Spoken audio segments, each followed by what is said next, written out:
Now we're live. And we got to edit and let it breathe a little bit. Well, we get the Facebook groups in here. Hopefully they don't take as long as it did for us to actually, go live. There's one, there's two. All right, we're good to go. Welcome into another episode of Dev Valley Divers. I'm your host, Erick Trickel, and joining me tonight is Lance Sanderson. Lance, my man, it's been over a week since the terrible holiday that is Thanksgiving. How has your week been? Hey, you know what, man? I'm so tired of you just crapping all over Thanksgiving. It's my favorite holiday of the year, buddy. You know this. Really, though, it's been good. And quite honestly, we talked about the Washington Commanders game last week, and going into that, we thought that, the Broncos could really handle their business. And honestly, I think that the Commanders exposed the Broncos a little bit in terms of what they were able to do with the up-tempo offense, the quick passing game. Like it was kind of rough showing from the Broncos defense, but fortunately Bo Nix had enough ability in him and the poise that he's shown over and over again to lead a late scoring drive in overtime, take the lead, and the defense got their one stop that they absolutely needed to have. But outside of that, dude, I'm doing good. It was a good week this week. I'm pretty tired tonight, honestly. I didn't sleep very, very well last night, but I'm doing good. How are you, my friend? For once, I'm not the tired one. What is with this? What? That's unheard of. I'm not the tired one on a Friday night show. I don't know why, man. I'm absolutely full of energy, but you brought up some good points about the Washington Commanders game. We'll definitely dig into that a little bit, especially one thing you said specifically about that game and maybe some fear going forward. But we're here. We're going to break down the Commanders game. We did that. I did that a little bit this morning with Nick. And, we got, of course, Nick and I got told we were being a little bit more of a Debbie Downer, being a little bit more negative because we were talking about the lack of, run game and some of the concerns with the penalties on this defense. But there is a lot to still be positive about. And one thing that we weren't able to kind of get across is obviously a win is a win, right? It's not college football. Yep. And this is something Nick's talked about a lot. How you win doesn't matter. All that matters is you win in the NFL. So while we all felt that the Broncos should have ran away with the game with the Commanders, they didn't. They still pulled out that win. But you still can talk about and be happy that you're winning games and still be talking about things that you need to work on, especially as you're approaching the playoffs, where playoff football, sometimes it's harder to win games with the issues the Broncos have. Yeah. But we are going to get into that here in a little bit. Before we do, though, we're going to say hello to some people in the chat. I'm doing good, by the way, obviously. Have full of energy. Christmas season is fully upon us, or holiday season. So happy holidays to those of you who celebrate the many, many, many different holidays here in the world that we have. But we have Mblex Test Prep saying, I'm here to party. And he comes in a little bit later saying, Eric is definitely here to party tonight. That I am. Ernie May saying, go Broncos country only. David Papa Bear McGilrath, one of the members, along with Mblex Test Prep, coming in with a $2 super chat from Papa Bear saying, good evening, Broncos country. Hashtag 13 and 4+++. I'm still with you with that on Papa Bear. I've been 13 and 4 since before the season. I'm standing by it, although the final 4 games of the Broncos are a little bit concerning, but they keep managing to find wins coming in. David Youngkin coming in saying UNLV 0, Boise State 14. College football, I'm assuming. Yeah. So that would be the Mountain West Conference Championship game, Boise State versus UNLV, and I believe I don't know if they played each other earlier before, but if they did, I think that Boise State won that game before. So yeah. That's what that's in reference to. Okay. Michael Davis coming in saying evening Broncos country. Sean Sandoval is coming in saying good evening, guys. I'm at a Trivium concert. Still checking on my favorite podcast. Hashtag MHH. Not sure what Trivium is. I'm assuming it's a band. Trivium is an awesome heavy metal band, and not my thing. I'm jealous. Eric wouldn't know. I'm jealous. I saw Trivium with I think it was Hatebreed and Megadeth a couple of years ago. That was actually during COVID at Ball Arena in Denver. So I'm glad you're enjoying yourself, buddy. Enjoy it. Yeah, no idea. Heavy metal is not really my type of music. I looked at my Spotify recap. It is interesting to say the least, and probably not what a lot of people would expect. But David Young can come in and saying, so is Max Crosby playing with a knee injury? Expectation is he is. He was a do not participate, I believe, both today and yesterday. But when Pete Carroll was asked about it, he made it seem like that it's rest and that the expectation is that he will play. And Max Crosby before, he's been a full do not practice all week long and still played the game on Sunday. So and I think that happened last year against the Broncos in one of the games. He didn't practice all week and then played. Yep. So I fully expect him to play in this game. Rodney Garcia, what's up, guys? Said that Adkins and Jones are ruled out. We need to cover Bowers and lock him down. We'll get into this more here in just a little bit. Rodney, thank you for joining us. We appreciate that. Yes, Nate Adkins has been ruled out. The Broncos may have miscued a little bit with the injured reserve aspect of that. But if they did place him on injury reserve, they would have only been able to call him up one more time because there's still that 2 limit per one player. So maybe they're worried about an injury down the line and still want him back and playing it safe, but it doesn't sound like he'll be back next week. And DJ Jones, unfortunately, is also out. That's going to be pretty big, even though that this Raiders offensive line is questionable, and we'll get to more on that. DJ Jones is definitely being out is a concern. Mblex also saying fun love. I know that's not what that actually says, but that's what I can get away with saying on here. Rodney Garcia also saying we need to get the run game going. Mile High Dutchie saying, hello, y'all. I hope the Broncos win in a statement way. That is definitely true here, especially after the first game the Broncos had, which was far from a statement. Us, Dave, coming in saying nothing that matters with winning streak as long as you improve as you go. Save your tears for the playoffs. I don't fully disagree with this, but I don't fully agree with it either. Things do still matter during a winning streak, and while how you win doesn't exactly matter, the penalties at the rate the Broncos have been getting, the timing of those penalties. They only got penalized 5 times against the Commanders. 3 of them gave them first downs. On third down, I believe all 3 of them were, and led to 10 points, which Vance Joseph highlighted after the Kansas City Chiefs game, that penalties helped give the Chiefs 17 points. So they got to sit there and they got to get that corrected and all that. Pearl Heater saying hi all. William Catalano saying, hey, Pearl. Hi. David Youngkin again. I don't care if the score is 3-0 as long as the Broncos win. I understand that mentality. I definitely do care what the score is. A win is a win, but it's getting to the point where the way the Broncos win is going to matter for that playoff caliber football.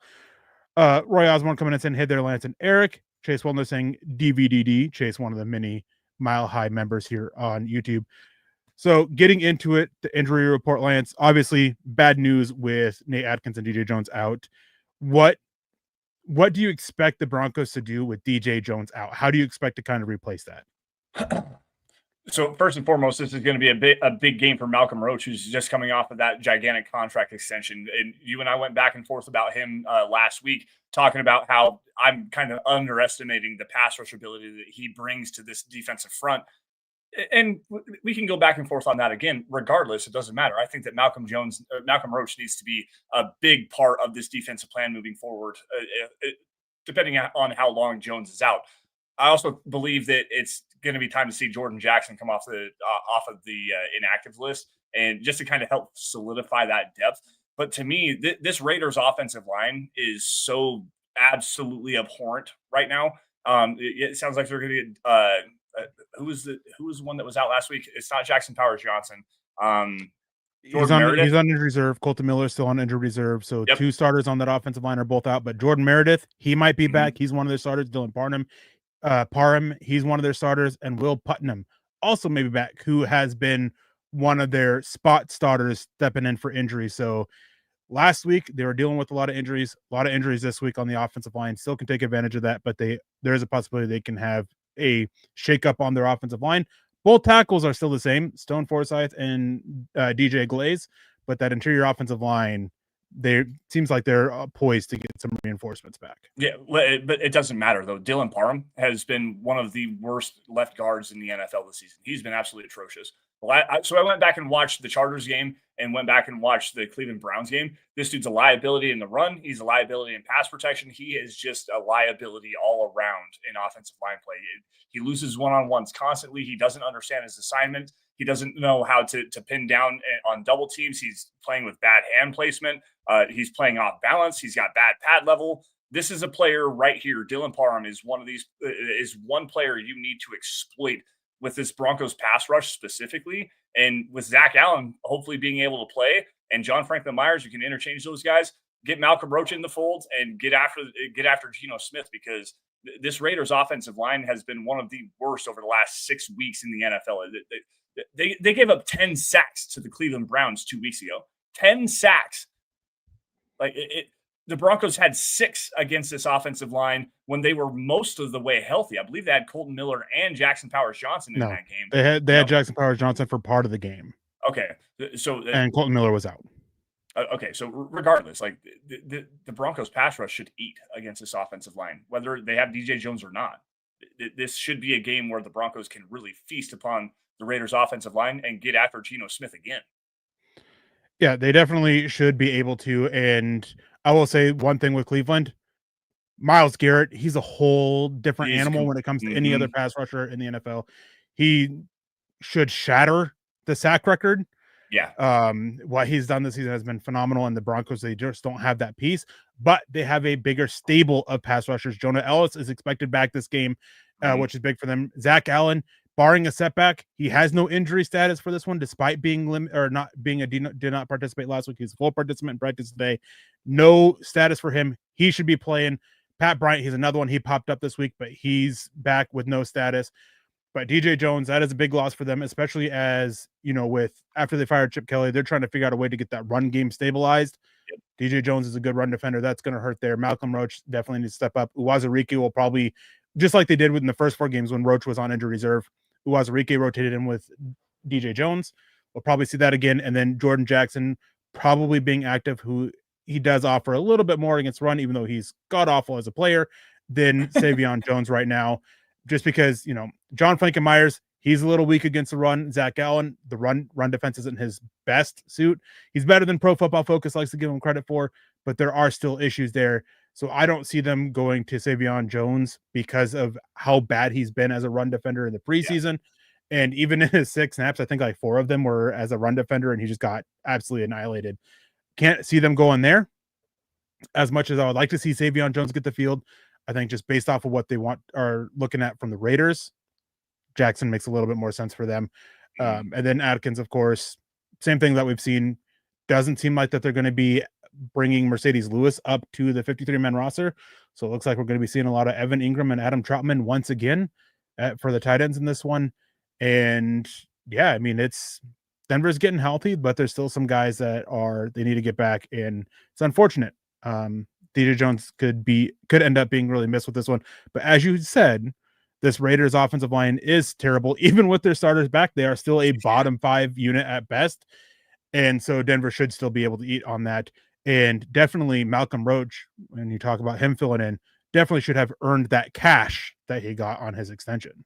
Yeah, guys, speaking about cash, the holidays are all about finding the perfect gift, but this time of year, not every deal is actually what it seems. Scammers are getting more creative to trick people into sharing their payment info through methods like fake shopping sites and giveaways that are too good to be true. Luckily, Cash App's 24/7 fraud monitoring helps detect and alert you for unusual card activity. Should someone gain access to your card, so you guys can act fast if something seems a little bit off on your finances. You can also lock or unlock your Cash App card instantly right in the app for extra control and peace of mind. Stay one step ahead of scams in this holiday season. Keep your money secure with Cash App. For a limited time only, new Cash App customers can use our exclusive code to earn some additional cash. For real, just download Cash App. Use our exclusive referral code SECURE10 in your profile. Send $5 to a friend within 14 days, and you'll get $10 dropped right into your account. Terms apply. That's money. That's Cash App. Cash App is a financial services platform, not a bank. Banking services provided by Cash App's bank partners. Prepaid debit cards issued by Sutton Bank, members FDIC. Promotions provided by Cash App, a Block Incorporated brand. Visit Cash App/legal/podcast for full disclosures. And thank you, Cash App, for Cash App sponsorship. We appreciate that. Now, getting into this game, I think the biggest matchup we obviously are looking forward to with this defense is this defensive front against that offensive line. Yep. Stone Forsythe against Nick Benito. Nick Benito absolutely caused all sorts of chaos in that first matchup. It's crazy. Jonathan Cooper against DJ Glaze on the right side. Again, all sorts of chaos. If I remember right, Jonah Ellis was out for that game.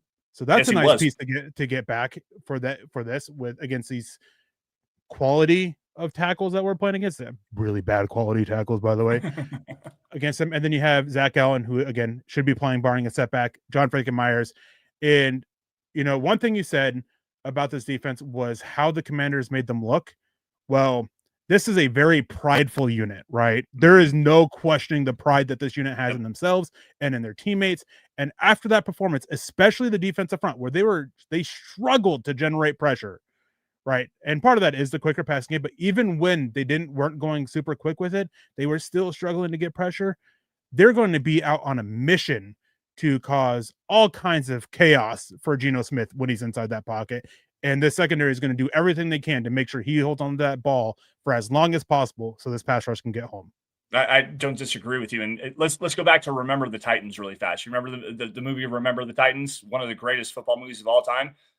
Remember the referees and how they were terrible against the Titans in that one game. And Coach Yost comes out and he says, they will not gain another yard. We blitz all night. That is what the Broncos need to do. They need to pressure Geno Smith. They need to force him into making bad decisions. He's not mobile enough to get away from this pass rush. They need to force pressures as many times as they possibly can and just beat and batter and bruise him. So I heard an interesting take on the radio today. It would not surprise me to see the Broncos get 10 sacks in this game. And quite honestly, if they don't get at least 6, if not 8, I'd be a little bit disappointed because you win every matchup up front, one-on-one. Every matchup you have, whether it's Nick Benito against Stone Forsythe, whether it's Zach Allen against Dylan Parham, whether it's they have a backup right guard going up against Jonathan Franklin Myers. His name was what I don't even remember his name at this particular point. He was so bad against the Chargers. You also win Jonathan Cooper going up against Delmar DJ Glaze. They don't pass off stunts well. They don't recognize and identify blitzes well. Send 5-6 guys on every pass attempt. Get after Geno Smith. Don't let him get the ball to Brock Bowers. You win the football game. It's as simple as that. Your answer to everything is just send more pass rushers. And that's not no, that's not true. Every single game this year, you have talked about how the Broncos need a blitz, the quarterback, a lot. I don't remember all that. Every single one.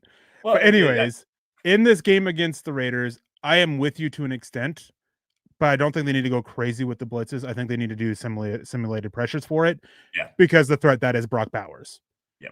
And with Chip Kelly out, there's been some stuff that came out that Chip Kelly was kind of in the ear of Geno Smith a little bit of don't overdo it with Brock Bowers. And, Brock Bowers, he had that one big catch against the Broncos in the first game and then was held out to it. But there were a lot of missed opportunities there. There was a lot of times where Brock Bowers was wide open and Geno Smith just either looked his way and then came off it or just didn't even look his way. So you got to be careful with the blitzing because it is a double-edged sword, and there is no greater double-edged sword in the NFL than blitzing. Because when you blitz, you are leaving a spot open.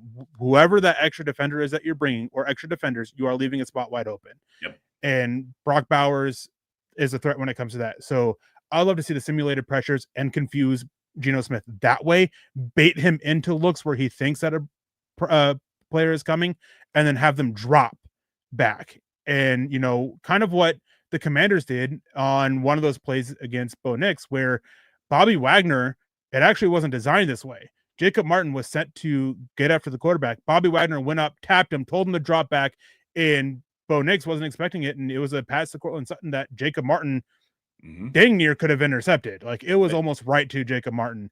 Yep. So it is I would like to see things like that to get Geno Smith riled up because as you're kind of alluding to, the Broncos, they have advantages on this defensive line all the way across the board. They don't need to blitz to win to get pressure on Geno Smith, or at least they shouldn't have to. They should be able to win their one-on-ones with either, John Frankenmeyers or Zach Allen pulling a double team because Vance Joseph, he loves his double A mug looks to get the one-on-ones with his edge rushers with Benito and Cooper. So whoever on that interior is getting the double team, as long as everybody else wins, Denver should be able to get pressure without having to blitz and overdo it. And the first game, Denver only blitzed 25% of the time, and I think that is a fair number coming into this one. I want to see them dial it up a little bit.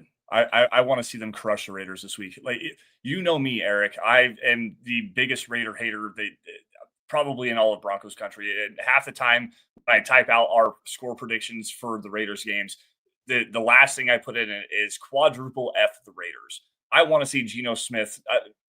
This is going to sound bad. I want to see Geno Smith removed from this football game. I don't want to see him get hurt, but I want to see him taken out of this football game.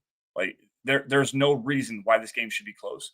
And with this Broncos pass rush, the way they're performing right now, with the way that this Raiders offense is performing, especially in pass protection, there's no reason why you should not just beaten, batter, bruise him to the largest of orange juice pulp. Like he should be removed from this football game for his own personal safety, quite honestly, because it should be that bad. Now, well, Denver did hurt him in the first one, and he refused to come off the field. And he kept playing through it. And he still played very poorly, and he's going to play poorly again. Now, let's go back to the one thing you wanted to talk about, and you bring a very good point here.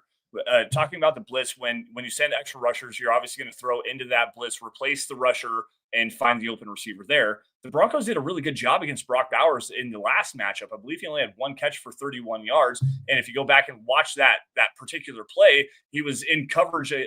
So it was Jahdae Barron in coverage against him, playing match 3, and he passed him off to the linebacker, and the linebacker bit down and left him wide open. So you get a bust in coverage. I think the Broncos have enough answers across this defensive front to maybe take a little bit more advantage of that and hopefully keep Brock Bowers out of the score box this week. Yeah, so you missed the other part of what I said with Brock Bowers. What's that? He only had one catch and was held out of the game, but that wasn't necessarily the Broncos doing. Right. There were a lot of missed opportunities. He was open probably a good 10, 12 more times that he wasn't even looked at, or Geno Smith looked his way and looked off of him.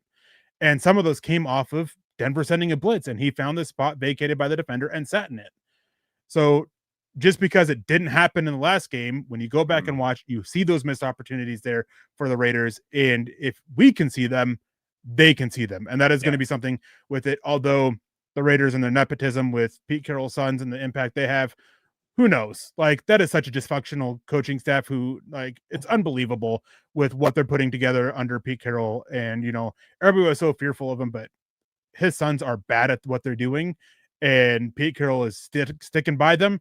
And Nick mentioned this morning. It is very much an Iowa Hawkeye situation with them, with the nepotism towards his own sons.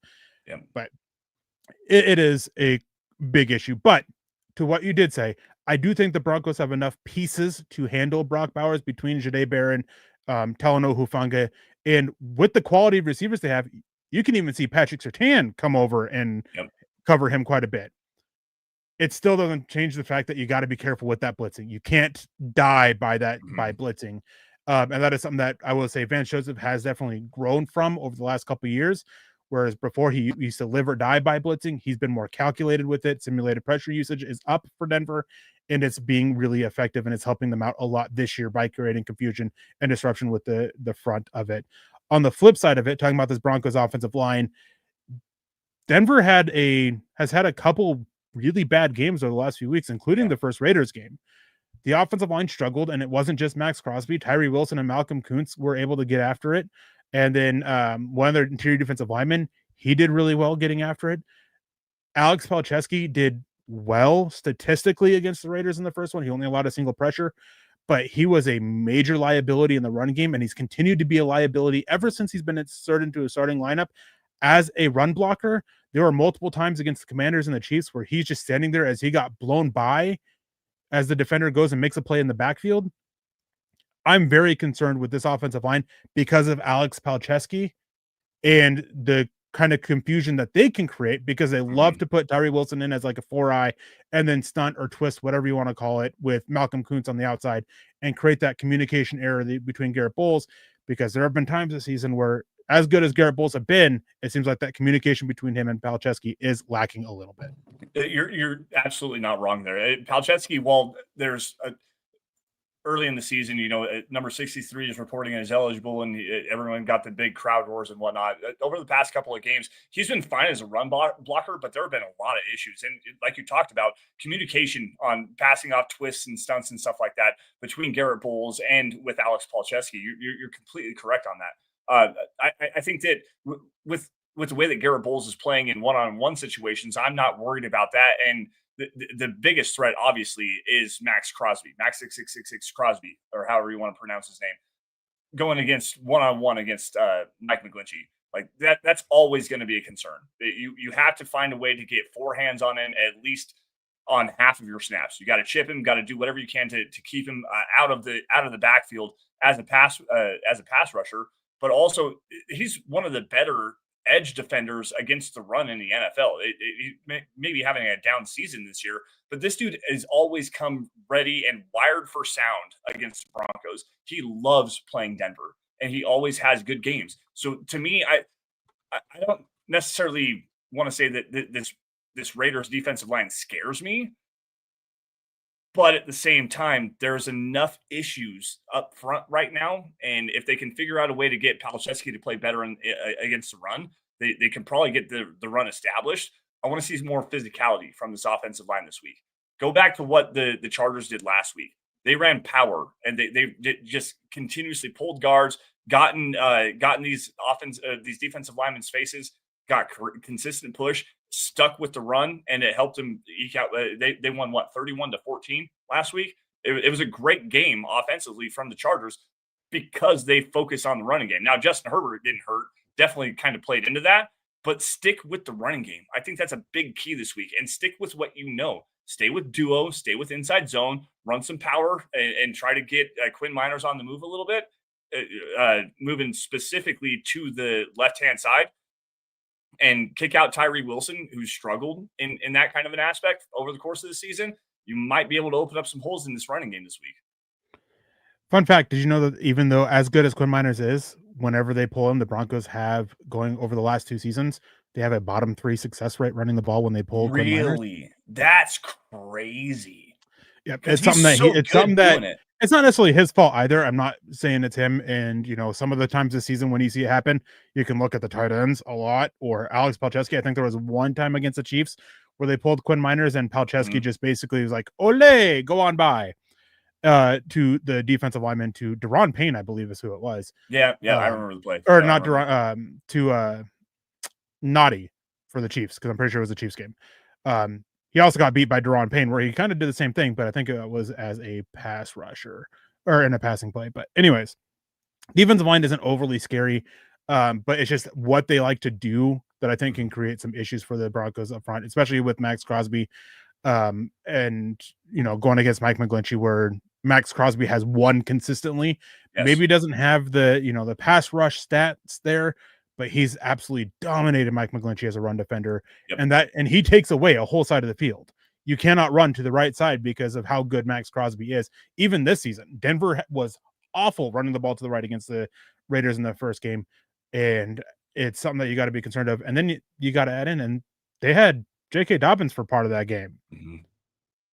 Denver, so fun stat, in the first 5 games of the season, when the Broncos had Ben Powers and J.K. Dobbins in starting lineup, they averaged 140.6 rushing yards per game.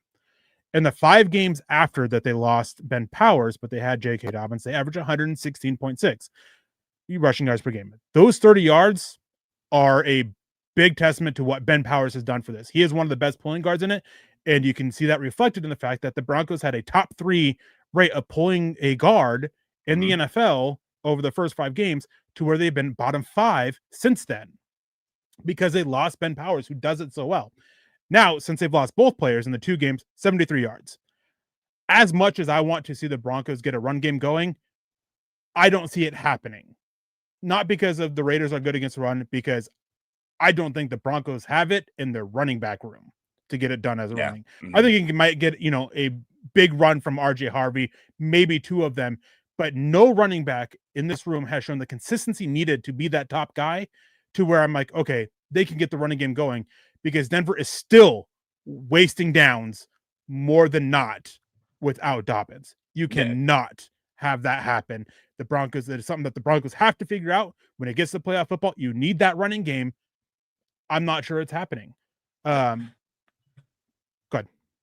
So quickly, just want to jump in on this question from Michael Davis over on YouTube, saying, when should we expect Powers back?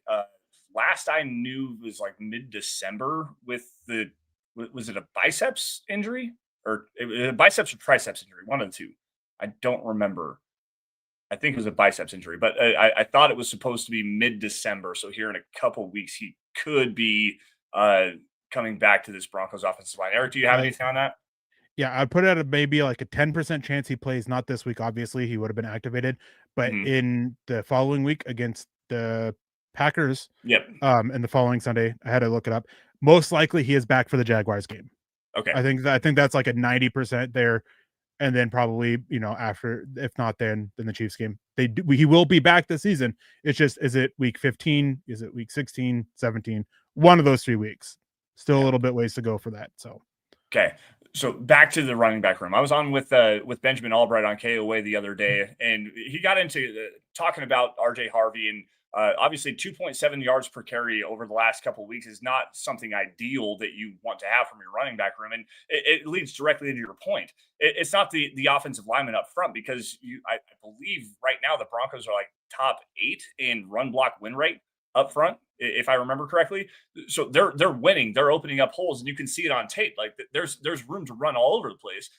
I think that it's more of an RJ Harvey problem here, and a big part of it is, one, Eric, you and I've talked about this before, the patience. He's not running with patience. He's not running with vision. And when he does run with patience, he actually has some success. When he does run with vision, he has even more success. The combination of the two is really what the biggest detriment to this offense is right now.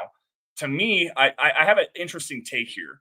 Because RJ Harvey is so young at the position, not young as a player, young at the position. I believe he's only played 3 years at the running back coming into this season. He was a former quarterback when he was going to UCF, and he's seeing the game like a quarterback. He's not seeing the game like a running back. So when he builds that vision, and it's kind of crazy. When you go back and watch him at UCF, there was a lot more vision than what you see with him right now with the Broncos. But also you have the aspect of, he was the best athlete on the field. He ran a 4.40 40-yard dash at the combine. He can just outrun covers. He can outrun defenders, and he has a jump cut and explosiveness, versatility in his lower half to make him be an effective player. At the NFL, you can't do that. You have to see it right. You have to be willing to accept that 4-yard run that you have is a good run. It doesn't need to be a home run. It doesn't need to be that 65-yard touchdown. So that combination of all three of those things makes me believe that that's the biggest struggle with RJ Harvey. He's 25 years old, still young at the running back position, still young as a player in his rookie season. Combine all that up. What do you think, dude? Is that maybe some kind of an aspect of why this running game isn't getting going under him right now? I think he is being too patient, waiting for the home run lane consistently instead of taking what's given to him, which is kind of what you're getting at. And on the whole note about, his vision in college compared to now, part of that is the speed of the game is different. Yep. He is still reading, like trying to use his vision at the speed of the game of college. Well, it's faster in the NFL. You have to see things a little bit faster. And there are times when he sees it and he just goes, good things happen. That has been when he has done well as a runner. Plenty of props to him as a receiver out of the backfield. He has absolutely been a threat out of the backfield as a runner. 7 touchdowns, he's made his impact. It just hasn't come consistently enough as a runner. The touchdowns are great, and it's just the best way to highlight it. It's not yards per rush, because he's had 3 rushing touchdowns of a yard. So that's going to hurt the average. The best thing for this is success rate, which is based on the number of yards you pick up based on down. Touchdowns is a success no matter what. First down is a success no matter what. Third down, it's a success if you pick up first down. On first down, it's if you pick up at least 6 yards. And second down, it's as if at least you pick up like 40% of the remaining yards, I think is what it is. I think it's 40 or 50%, something like that, yeah. And this is a player who in the 12 games this season, he has 8 of them where he's under 30% success rate running the ball. 8. 5 of those games, he had a success rate of 0, meaning not a single time did he touch the ball, did he have a successful run. So going back to that comment from Michael Davis, it's giving him his flowers. Yeah, he scored 7 touchdowns. I think 4 of those were receiving touchdowns. He had 2 against the Washington Commanders, and those were the one was a perfectly blocked play, and the other one he was dragged into the end zone, if I remember correctly. Like it's giving him his flowers where it's due. Sure, he's doing great as a receiver out of the backfield and showing explosiveness in space. but as a full-time lead back, it's not great right now. And don't get me wrong, I think that this week is a week for you to be able to kind of And get him on get those wheels turning. Go ahead. Real quick, Harvey has 8 touchdowns, 4 rushing, 4 receiving. So 4 rushing, 4 receiving, and good for RJ Harvey. That's a hell of a season for a rookie running back. That's great. That's a great season for a rookie running back. But you lost your starter, a guy who at the time when he went down with the injury was number 3 in the NFL in rushing yards over Saquon Barkley. Like the guy was playing. I actually think he still has more rushing yards to this day than Saquon Barkley has all season long, and he's missed the last 2 games. Sorry. Regardless, RJ Harvey needs to assume that role as the lead back. He needs to start playing better. He needs to start playing way more consistently and not rely on those long runs. He has 2 runs right now on this season that are explosive runs for more than 20 yards. One came against the Tennessee Titans. The other one came against the Dallas Cowboys on one of the worst played offensive or defensive snaps I think I've ever seen. It was so. It's none of this is saying that we're giving up on Harvey. Just to be clear, no. It's just he is a older running back. Running backs have a shorter shelf life, and Denver needs to start getting more out of him. I said this morning: is Denver wants him to be their Jahmyr Gibbs. Obviously, talent difference is exponential there between the two, but that's what the type of player that they're looking for out of him is to be this explosive threat as a runner and a receiver, like the Detroit Lions have out of Jahmyr Gibbs. Right now, he's a one-dimensional player.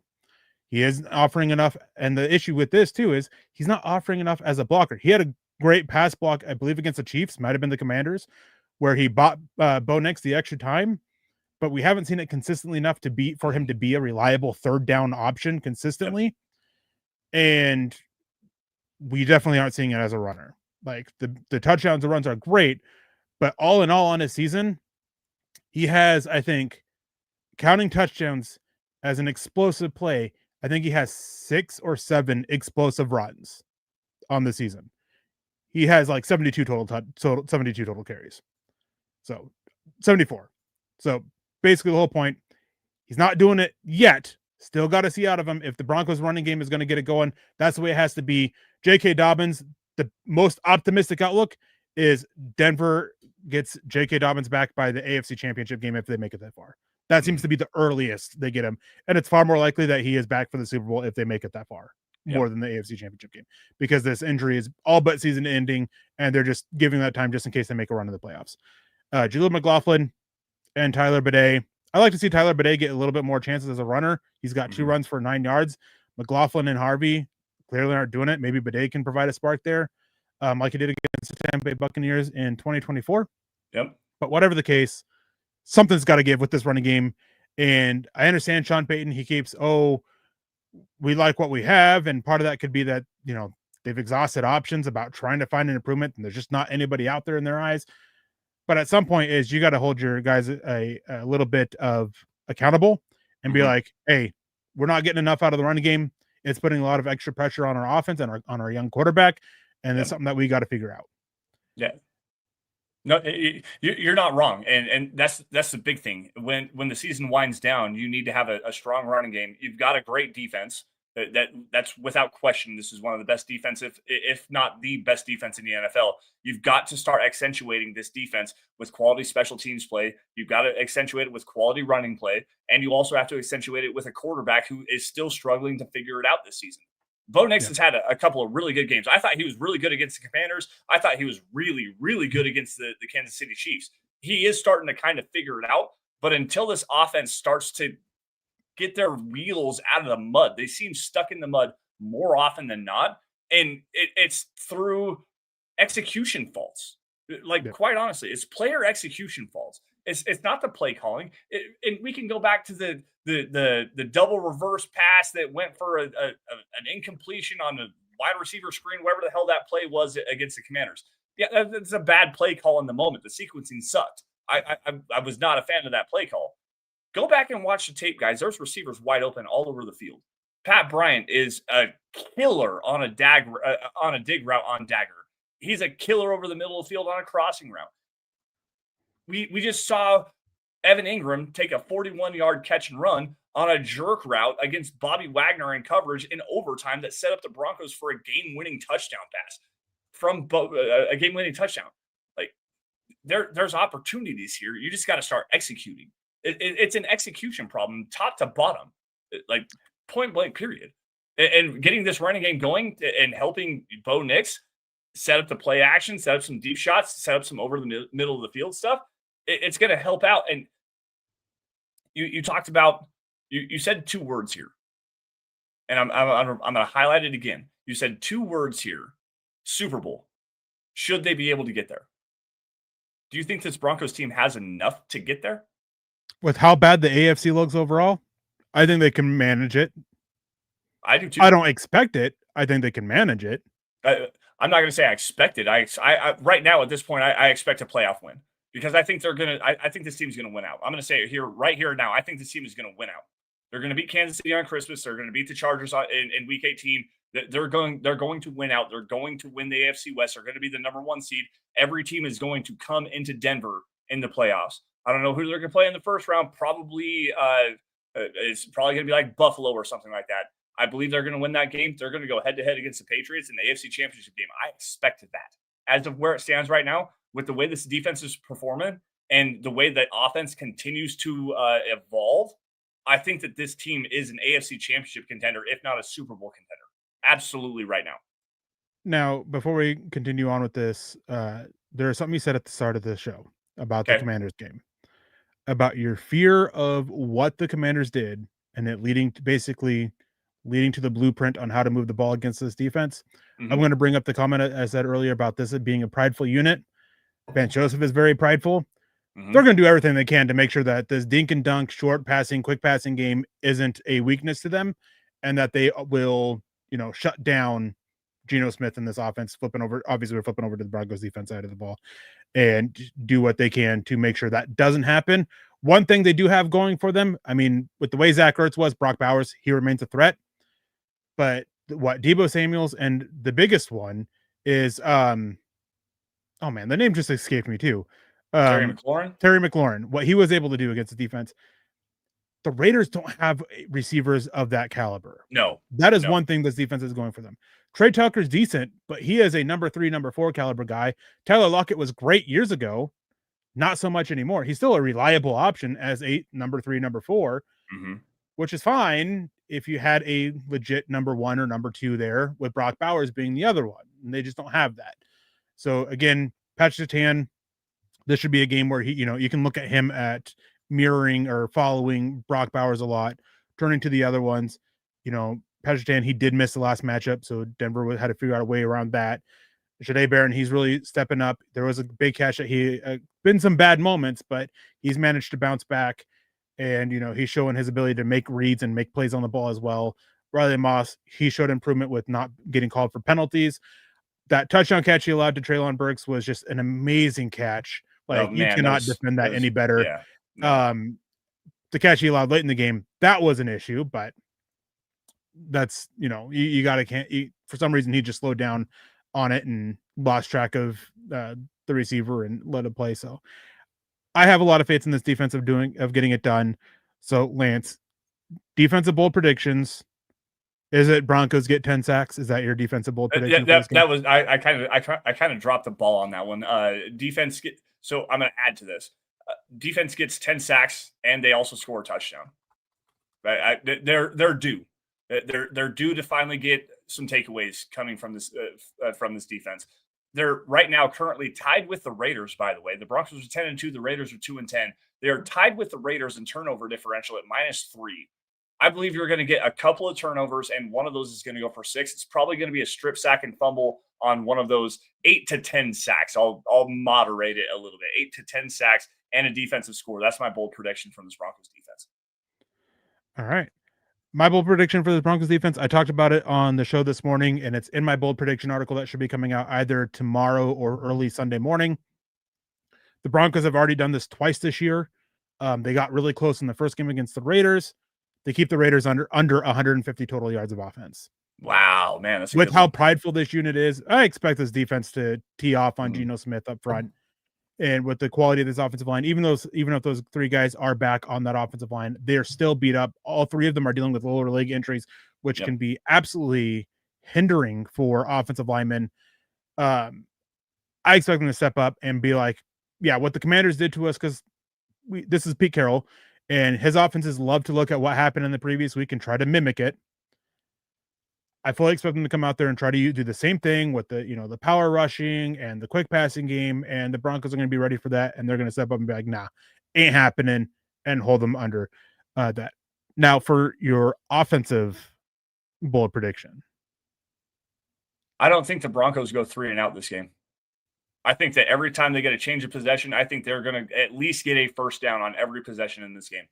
And that's a big time bold prediction, because the Broncos right now, I believe, are 31st in 3-and-outs on the season, and they're 32nd in 3-and-out rate on the year. Like, they are not good when it comes to starting drives off.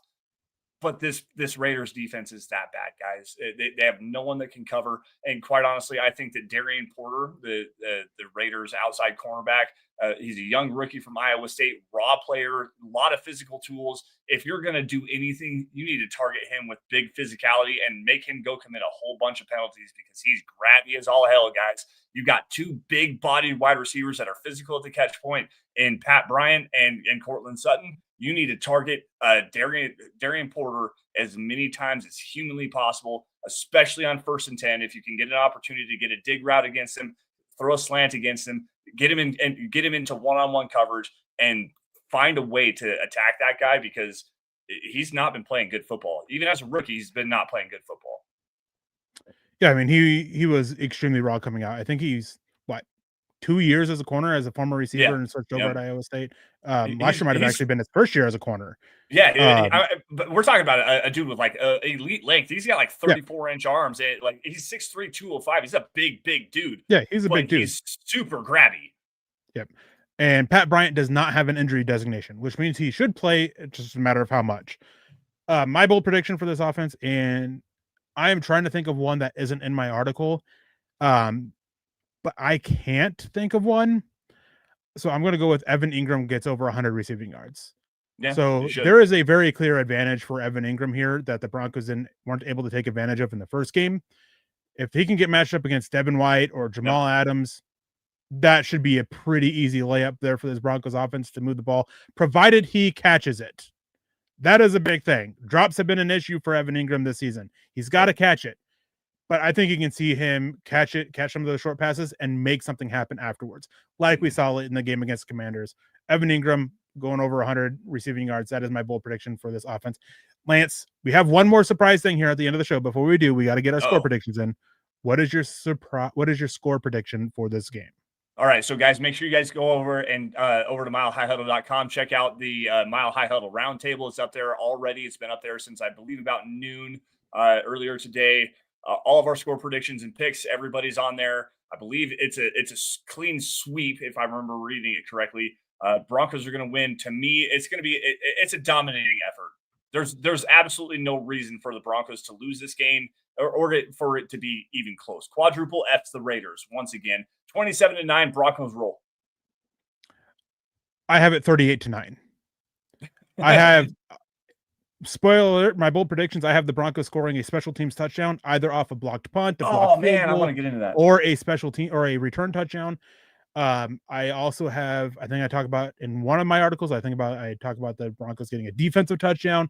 I think the Broncos score in all three phases. That would be a team bold prediction for me. That was and I have them blowing them out of the water. I think that with how prideful this defense is, they're going to aim to send a message and keep them out of the end zone and only force field goals. Yep. And I have the offense absolutely going off and,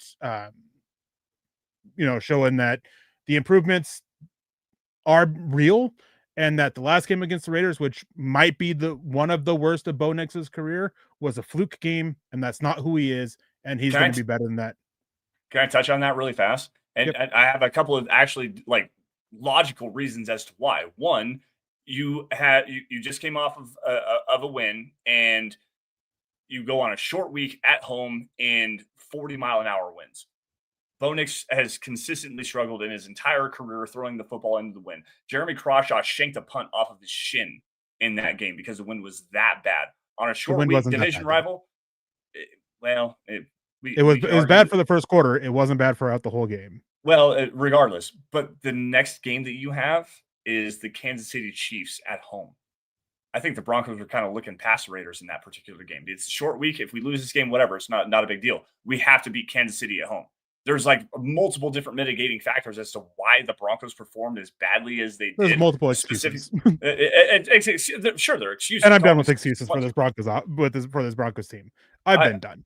Like regardless, I think if you boil it all down together, like they're all excuses, and for sure, I definitely agree with you on that. But I think that is kind of what happened on that particular game. This week, I don't think that's the case. I don't think they're overlooking the Raiders. I think they're out to go do and dominate business because Sean Payton has built a culture of mental fortitude, attitude, and responsibility. And this team is about to go and handle their responsibilities in a big time way this week. Yeah. When you go back and watch the game, it's very obvious they didn't overlook the Raiders. They just didn't play well. I mean, when you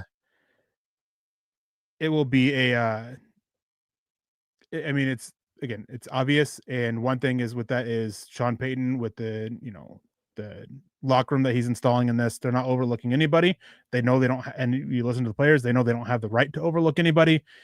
They went in there and the offense got punched in the mouth. And when you turn on the offensive tape, it's execution error after execution error after execution error. That doesn't happen when you're overlooking somebody. So fully disagree with that. But going forward with this, we do have a little bit surprise. Somebody's been asking us for a couple weeks now to do a mock draft. So we're just going to throw it in here at the end. I'm not so much to talk about the players, but to talk about the positions for the Broncos with a few games left and where they can be looking. That is the more so the point of this. So I have it already simulated. Pro Football Focus Simulator. The Broncos are picking 30th on the clock. Let me make it a little bit bigger so it's easier for y'all to see. We do got to speed through this. We only have about 8 minutes. Less than that, actually, because we got to get into the breakdown stuff like this. So the Broncos on the clock. A lot of guys that I was would be looking at aren't there anymore. What position would you like the Broncos to go round one more so than anything? Okay, so first and foremost, I think that offensive playmaker is definitely something you need to have. So Casey Concepcion, the wide receiver from Texas A&M, is definitely on my board here. He brings a different skill set. I don't want to say different. He's similar to Troy Franklin, but better. So that would be one. Is there a tight end available around this area? I don't think so. I don't think there's outside of Kenyon Sadiq. I don't think there's a first round tight end. Okay, I was going to say is Sadiq is already clearly gone. Then, honestly, I'm kind of starting to get on board with Nick Kendall here in terms of building the trenches and finding maybe an interior defensive lineman or an interior offensive lineman to kind of take over that mantle. Obviously, John Franklin Myers is still Amari Washington really kind of intrigues me here. Versatile guy that can play 0 to 5.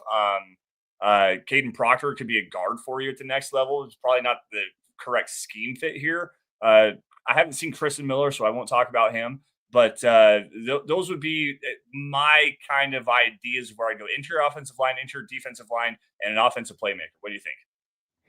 Yeah, I would be looking at, with the way this class shapes up, I would be looking at interior defensive line. One guy that I really like for Denver, he actually returned, and that's Quincy Rhodes Jr. out of Arkansas. He's about a 280-pound edge. He's kind of in that same mold as Savion Jones and John Franklin Myers. And I think that he has a lot more there to work with to be a impactful player as a rookie compared to Savion Jones, who was a bit more of a project, but he did return. One thing that is hurtful with this defensive line class, nose tackles galore, right? You have Christian Miller, who's a nose tackle. You have Amari Washington, who's a nose tackle. So there's a lot of nose tackles here that make it difficult. Ideally, at this point, I'd be looking at trading down and trying to stack up. But with the way that this room looks, I'd either be looking at CJ Allen, although I have serious questions about his length in the modern NFL. He's very short and his arms don't appear to be that long. And that's an issue for closing those throwing windows of those over-under throws over the linebackers under the safeties. I have concerns about that. Wide receiver, with what's left, I'd either look at Caden Proctor, but I'm not overly sold on him as a guard. I think he's a guy that you put at tackle and live or let die that way. I'm leaning towards a wide receiver here, and one guy that I would really like, especially in this offense, Chris Bell out of Louisville. Yeah. Yeah, I wish you to scroll down. Let me kind of look through the top 50 of this, because Chris Bell is another player that I really like. He's explosive, bigger body, works really well on slant routes, well over the middle of the field. He's got great contested catch. He's got great length, great hands, a solid route runner. Like that. That's a player I really like here. Yeah, he is I like him quite a bit. I think can work really well within this offense. Mm-hmm. And I know there's going to be a lot of people that are upset. Well, Pat Bryant and Troy Franklin. Well, right now, I think both those guys are number 3 receivers at the best. And I think Marvin Mims, maybe, year 4, he finally puts it together as a receiver. I'm not holding my breath on it. And he is a gadget player on offense that you can use in a variety of ways, which you typically, and a returner. And that's typically your wide receiver 5. So you have a wide receiver 3, wide receiver 4, and Franklin and Bryant, who can step up and be, wide receiver 2, wide receiver 1 in case of emergency injuries. Chris Bell helps add the depth there. Looking at the second round, it is a little bit rough when you look through it, but there are some guys who stand out. The one that stands out. Scroll up just a hair. You've got a nose tackle from the University of Iowa State. Dominic Orange. This dude's explosive. He brings pass rushing ability. He's a dominant interior run defender. That dude has my stinger up like all the time. Every time I watch him, this dude is freaking phenomenal. Want to know the issue with any nose tackle? What's that? The amount of money you just paid DJ Jones and Malcolm Roach. I understand that, but dude, I would love to have that player on this team. Man, hoo-wee. Yep. As much as I'm glad they extended DJ Jones and Malcolm Roach, with how good this nose tackle class, hindsight, they probably shouldn't have. There's like 9 or 10 nose tackles here that are projected to be top 100 picks. Yep.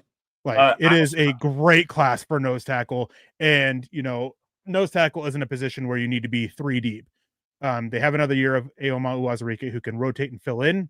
But he offers a little bit more outside of the nose tackle spot. Fun fact, Uwazurike is the biggest defensive lineman for the Broncos and the heaviest. So just the way they use them all over. I don't see them going nose tackle with another year of him and what he's shown. The guy that I would look at here, and it's a guy I'm fine with. I don't love him here. I think he's more of a 3rd round talent. And I know a lot of people are going to be upset because it's another Ohio State tight end. But I was just about to say, are you going to say Max Clare? I love it. And you're not wrong. He's not the best blocker at the point of attack, but he's at least good enough. You can get by with him. But he's athletic. He's a good route runner, good athlete. He's got good run after the catch ability, solid hands. Again, physicality is probably the weakest aspect of him, especially at the point of attack as a blocker. But that was the next player I was going to highlight, was Max Clare. Yeah. Now, obviously, mock draft player doesn't matter so much. We went with a wide receiver in round 1. We went with the tight end here, offensive focused, and I think that the Broncos will be very offensive focused of adding the weapons that they need with this offense or to this offense throughout the draft and free agency. I would be a little bit surprised if Denver drafted wide receiver round 1, because I think they're going to be very aggressive in free agency or via a trade to add that wide receiver number 2 for them. But there are still options there for them with that.